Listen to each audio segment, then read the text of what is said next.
Metro properties এবং স্প্রিংটাউনের পক্ষ থেকে আপনাদেরকে শুভেচ্ছা। আমরা এখানে আজকে জরুরি সাংবাদিক সম্মেলনে বসছি একটি গুরুত্বপূর্ণ বিষয় নিয়ে, যেটার মূল সারমর্ম হচ্ছে একদল সন্ত্রাসী আমাদের স্প্রিংটাউন প্রজেক্টে জোর করে ওখানে গাড়ি এবং রোলার ঢুকিয়ে তারা এখানকার দখলের জন্য চেষ্টা চালাচ্ছে। সে কারণে আমরা এখানে আজকে উপস্থিত হয়েছি। তো ঘটনাটা ঘটেছে গত 21/7/26 তারিখ রাত 8 ঘটিকায় সন্ত্রাসী রুবেল, যার নাম এখানে তার ছবিটা আমরা দিচ্ছি, এই লোকের নেতৃত্বে বেশ কিছু লোকজন এখানে দখলের চেষ্টা চালাচ্ছে।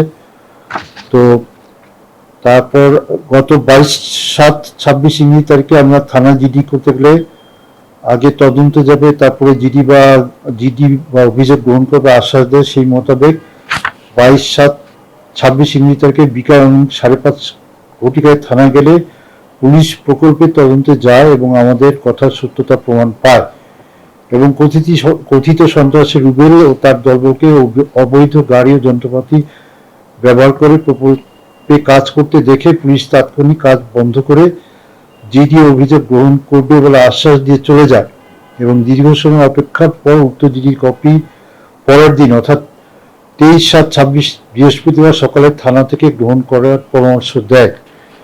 কিন্তু পরের দিন জিডি কপি গ্রহণ করতে গেলে আমরা থানাতে ভিন্ন চিত্র দেখতে পাই। তাদের আচরণ আমাদের কাছে সন্দেহজনক লাগে।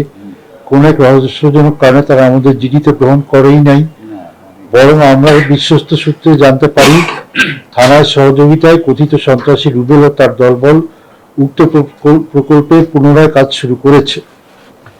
এমত অবস্থায় প্রকল্পে অবস্থানরত সাইট ইঞ্জিনিয়ার, সুপারভাইজার ও সিকিউরিটি জীবনের নিরাপত্তাহীনতার ভুগছে। তাছাড়া প্রকল্পে বাস্তবায়নের জন্য উক্ত স্থানে আমাদের কিছু স্থাপনা রয়েছে, সেগুলিও দখলের সম্ভাবনা রয়েছে। উল্লেখ্য, পূর্বে এক এক সময় এক এক বাহানা দিয়ে প্রকল্পস্থলে তারা আসে এবং কখনো অস্থায়ীভাবে গরু হাট বসাবে, কোনো খেলার আয়োজন করবে বলে প্রকল্পে এসেছিল। যেহেতু প্রকল্পটি রাজুকের অনুমোদনের দ্বার প্রান্তে আছে, তাই আমরা এই প্রকল্পে অবস্থানরত সাইট ইঞ্জিনিয়ার ও স্থানীয় লোকজনকে নিয়ে বারবার প্রতিহিত করার চেষ্টা করি। তৎকালীন সময় থানাকে এই বিষয়গুলো অবহিত করা সত্ত্বেও থানা এরপরে কোনো পদক্ষেপ গ্রহণ করে নাই। আচ্ছা, এই প্রকল্পের যেটা মেইন হচ্ছে যে এটা একটি নিবন্ধিত প্রকল্প, যার নাম্বার এখানে আছে দেওয়া 204 সংশোধিত 2012-2015 প্রকল্প এবং নিবন্ধন নাম্বার RD079।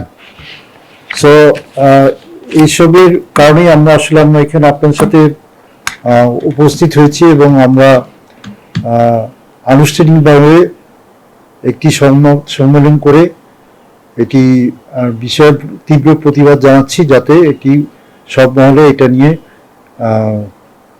এর প্রতিবাদ সব মহলে পৌঁছায়, এই জন্য আমরা প্রতিবাদ জানাচ্ছি।